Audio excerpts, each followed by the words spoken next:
You wake up, not tired, not anxious, just hollow. You scroll through your phone, you check your email, you eat breakfast. Everything works, but nothing feels alive. You've read the books, done the meditations, hit the gym. But deep down, something's still off, like you're living on autopilot. And here's the weird part. You feel like there's more inside you.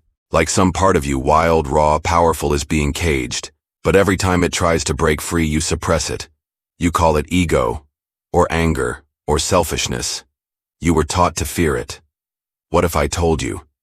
That suppressed part of you holds the very power you've been searching for. That Carl Jung and Friedrich Nietzsche didn't just talk philosophy, they exposed the most dangerous, liberating truth about who you really are.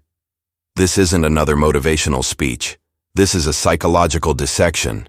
And by the end of this video, you'll either stay the same or meet the version of you that's been waiting in the shadows. Are you ready to look into that shadow? You've been told to stay humble, to be nice, to control yourself, but no one warned you about the cost of being too good. Nietzsche did. Jung did. They saw what happens when a human being is domesticated. Nietzsche called it the morality of the herd, a system that rewards obedience but punishes individuality. It doesn't nurture you. It trims you. It cuts off the parts of you that don't fit. Your ambition becomes ego. Your instincts become too much. Your truth becomes inconvenient. So what do? You adapt. You bury your power to survive, and call that maturity. But Nietzsche challenged that lie. He believed the highest goal wasn't obedience, it was creation. To become the kind of person who creates values, not inherits them.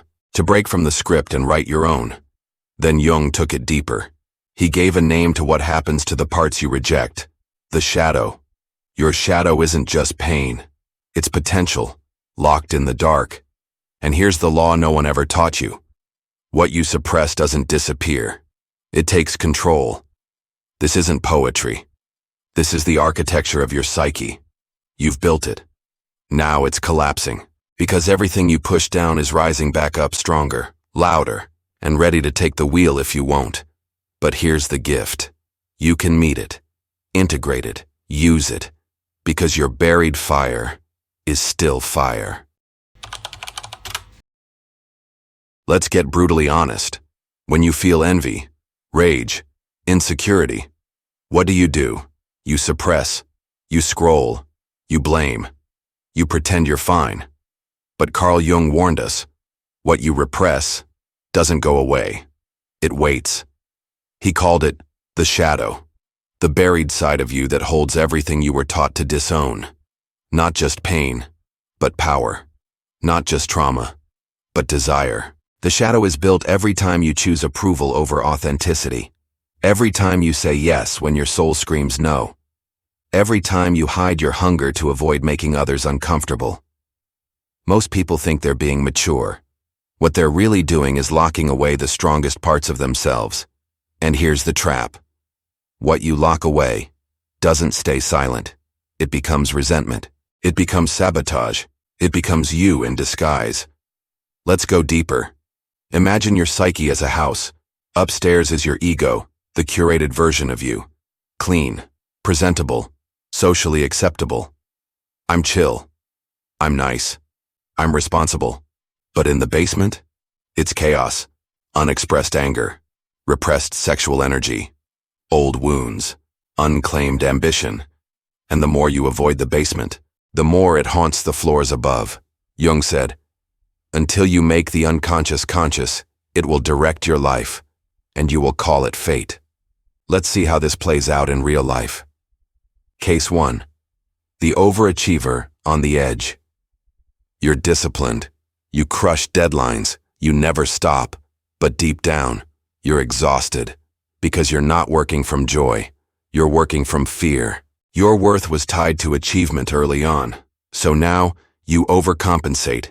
Endlessly. You call it ambition. But it's really a defense mechanism.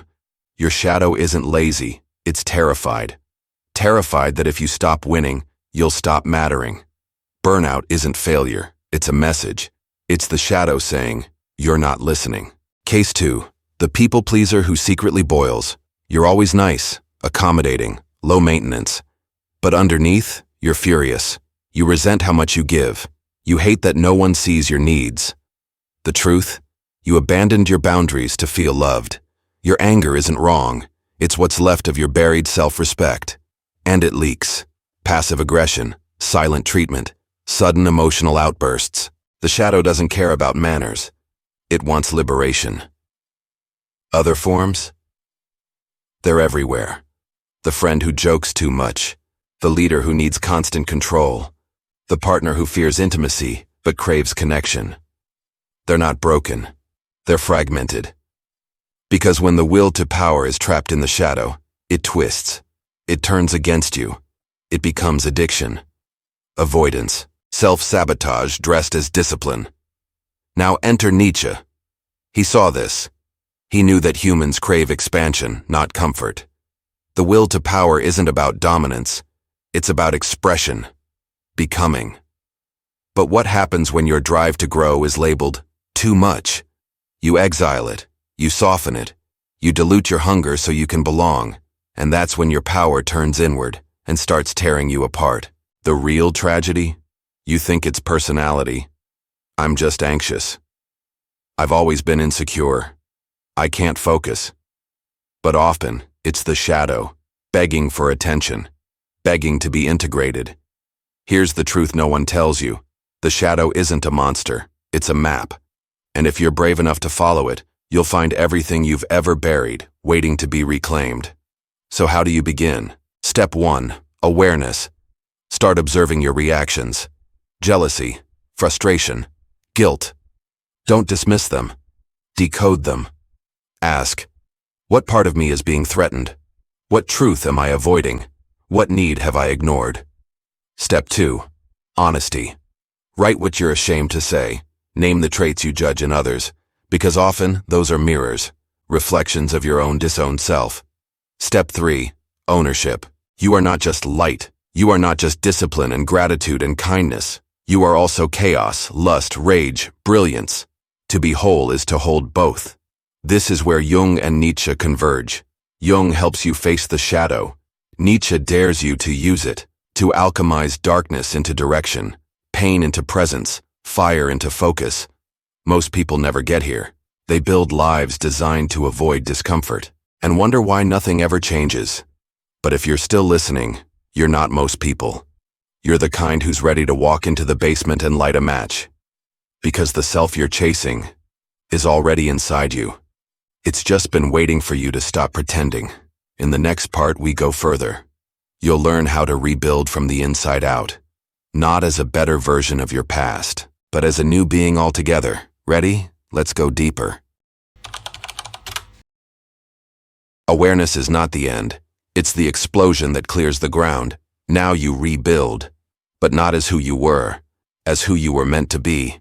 This is the process Jung called individuation, becoming whole. And Nietzsche described it as overcoming, not others, but the outdated version of yourself. This isn't a glow-up, it's a burn-down. Let's break it down into 3 irreversible stages. Stage 1. The fracture. You realize your life has been built around survival, not truth, not alignment. Survival. You were praised for being easy to manage, punished for being too much, rewarded for suppressing your instincts. Now, the system cracks. You can't fake the job anymore. The relationship drains you. The hustle feels hollow. This is not a breakdown. It's the fracture of illusion, the shedding of borrowed beliefs. Nietzsche called this moment active nihilism, the painful clarity that comes when everything you leaned on loses meaning. It's disorienting, but necessary, because only from this chaos can a new order emerge. Stage 2. The confrontation and reclamation. This is where you face the mirror and stop looking away. You see the mask, the people pleaser, the high performer, the nice one. All personas forged to be loved, but none of them truly you. And beneath it, the rebel, the visionary, the wounded child, the raw creator. You realize your power wasn't destroyed, it was disguised. This is the moment the will to power returns, not to dominate, but to direct. To choose with clarity, To move from alignment, not obligation. You stop asking, is this right? You start asking, is this mine? One by one, you reclaim what was buried. The voice, the anger, the fire, the tenderness. This stage is both grief and liberation. You mourn the self you had to become. You celebrate the self that's rising. Stage 3, the rise of the sovereign self. This is the rarest stage, and the most powerful. You no longer perform. You express. You no longer seek permission. You grant it to yourself. You are no longer ruled by fear. Fear becomes information, not a master. This is the sovereign self. Not perfect, not untouchable, but untamed. You speak when silence would be safer. You rest when others push. You walk away not to prove a point, but to preserve your energy. You become the authority of your own life. This is what Nietzsche meant by the Übermensch, not a cold ruler, but a creator, someone who stops borrowing values and starts inventing them. Your power is no longer external. It radiates from within. It shows up in how you say no, how you take up space, how you don't shrink when your truth shakes the room. The sovereign self doesn't yell. They don't chase. They simply exist, fully. And that's enough to shift every room they enter. Let's pause here. This journey is not abstract. It's personal. You may already feel yourself in one of these stages. Maybe the fracture is fresh. Maybe the confrontation has begun.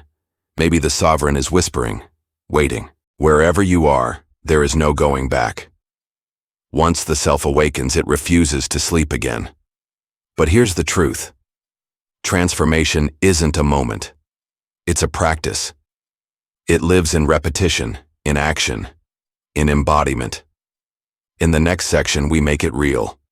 You'll learn the tools, you'll face the challenges, and you'll begin the work of building your identity from the inside out, not for show, not for likes, but for sovereignty.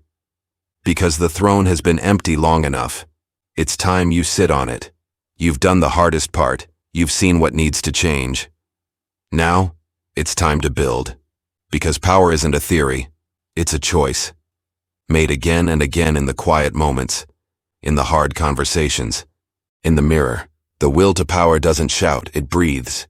And starting now, it breathes through you. Awareness wakes you up. Transformation burns the old identity. But without action, you fall right back asleep. That's why most people relapse into old patterns. They watch one powerful video, get inspired, and 2 days later, nothing's changed. This part is different. Because now, we get tactical. You're not just thinking about change, you're building it. From the ground up, in your nervous system, your schedule, your choices. These are not hacks, they are challenges. Each one is designed to confront your shadow, strengthen your will to power, and create momentum. Let's go. Challenge 1. The Shadow Trigger Journal, 7 days. Every time you get emotionally triggered this week, whether it's anger, jealousy, embarrassment, or shame, don't scroll past it. Don't explain it away. Don't suppress it. Instead, open your journal. Answer 3 brutal questions. What did I feel? What did I want to do but stopped myself from doing? What does this reaction say about the part of me I've denied? Example. You felt irrational anger when a friend got praised. That's not about them. That's your buried desire to be seen. The shadow is showing you a part of you that wants the spotlight, and you've been silencing it for years. Now, you see it. Now you own it. Do this for 7 days. You will never see yourself the same way again. Challenge 2. Will to Power Activation, Morning Ritual. Each morning for 7 days, stand in front of the mirror, not to fix your hair, to activate your core. Say this out loud with full presence. I am not here to perform. I am here to expand. I choose power. I choose truth. I choose depth. Now visualize one area of your life, career, relationship, body, finances. Picture what full power would look like, not externally, internally. How would you move, speak, choose? Set a single micro goal for the day tied to this vision.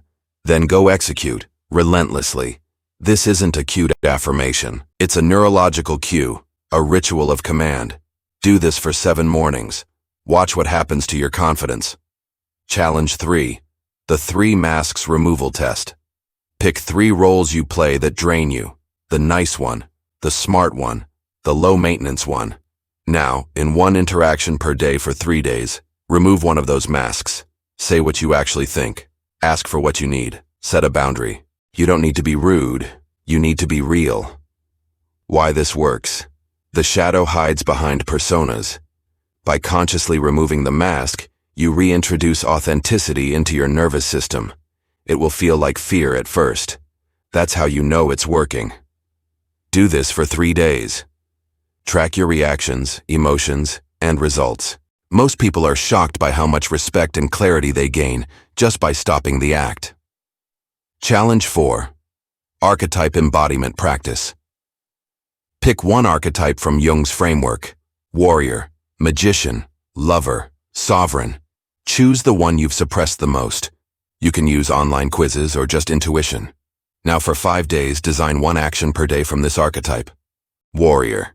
Confront a fear. Set a boundary. Magician.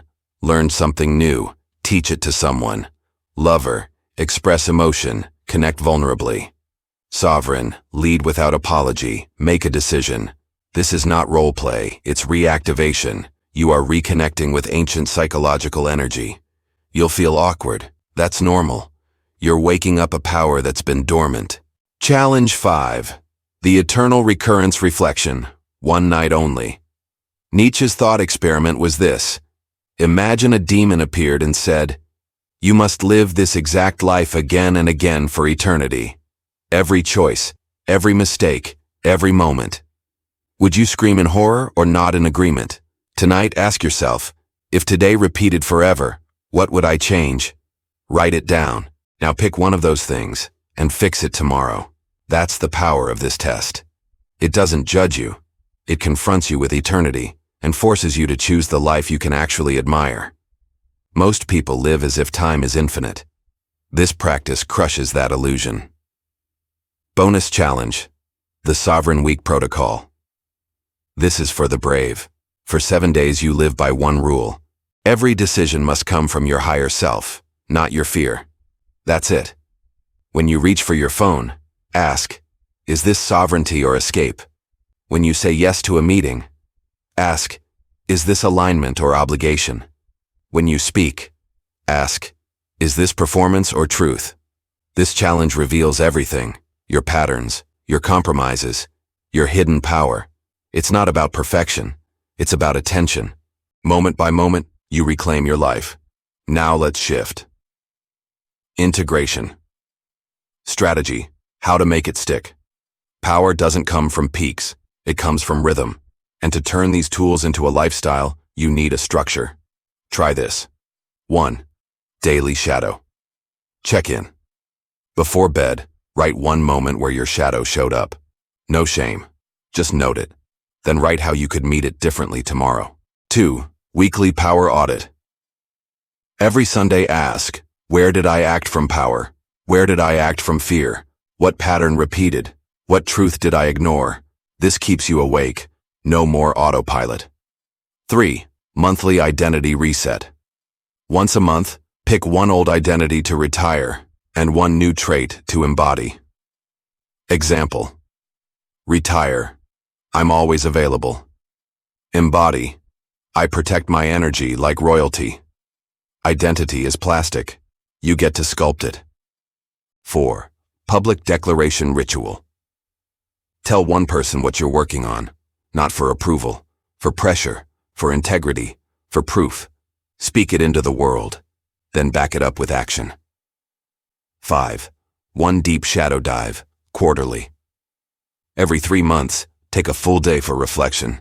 Turn off your phone, go deep, reread your journals, identify your patterns. Write a letter to the part of you that still resists change, then burn it. Literally, as a symbol, as a line in the sand, because sometimes fire is the most honest therapy. Remember this: change doesn't ask for permission. It demands consistency, not just when you feel like it, but especially when you don't. The difference between those who transform and those who scroll past is not intelligence, it's action. You don't need more content, you need more courage. So which challenge will you begin today? Write it in the comments, name it publicly, and start. This isn't just about growth, it's about becoming unshakable. The next version of you isn't hiding, they're waiting. And every decision you make from now on is either a step toward them or away from them. In the final part, we'll talk about what that future looks like. The you that emerged from the fire, and what it means to live from a place of wholeness. Stay with me. Picture this. You walk into the same room, same people, same tension. But this time, you don't flinch. You don't scan for approval. You don't shrink. You speak slower, stand taller, breathe deeper. You're not playing a role, you are the room. Because now, you've met the part of you that once hid in shame. You've seen the shadow, danced with it, and made it your ally. You've stopped apologizing for your power. You've stopped chasing validation like a hungry ghost. You've remembered that life doesn't reward the polite, it rewards the present. You are not here to be agreeable. You are here to be whole. Jung called this individuation. Nietzsche called it the overcoming of man. You might just call it finally coming home. This is your new baseline. This is what alignment feels like. Not perfect, but anchored. Not fearless, but unconquered. And maybe for the first time in your life you are no longer looking for the answer, because you've realized you are the answer. So here's what I want you to do next. Don't just close this video.